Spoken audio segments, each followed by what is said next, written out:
ఇవాళ ఓ ప్రత్యేకత సంతరించుకోబోతుంది. రాష్ట్ర పాలనలో కీలకమైన ముగ్గురు ముఖ్య నేతలు విశాఖ వేదికగా పర్యటించబోతున్నారు. సీఎం చంద్రబాబు నాయుడు, ఉప ముఖ్యమంత్రి పవన్ కళ్యాణ్, మంత్రి నారా లోకేష్ ముగ్గురు నగరంలో ఉంటున్నారు. వీరు పాల్గొనే కార్యక్రమాలు వేరువేరుగా అయినప్పటికీ ఒకేసారి వీరు విశాఖతో ఉండడంతో ప్రాధాన్యత సంతరించుకుంది. సేనతో సేనాని పేరిట జనసేన అధినేత పవన్ కళ్యాణ్ నిన్నటి నుంచే విశాఖలో ఆ పార్టీ శ్రేణులు, ఎమ్మెల్యేలు, ఎంపీలు, మంత్రులతో సమీక్షా సమావేశాలు నిర్వహిస్తున్నారు.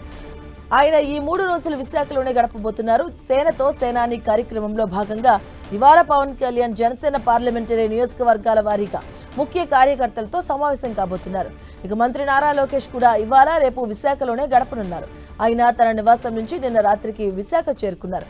ముఖ్యమంత్రి చంద్రబాబు కూడా ఇవాళ విశాఖ చేరుకోబోతున్నారు.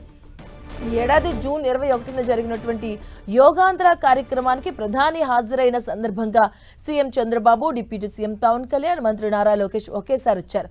ఇప్పుడు మళ్ళీ ఈ ముగ్గురు కీలక నేతలు ఒకే రోజు విశాఖలో ఉండడం చర్చనీయాంశమైంది.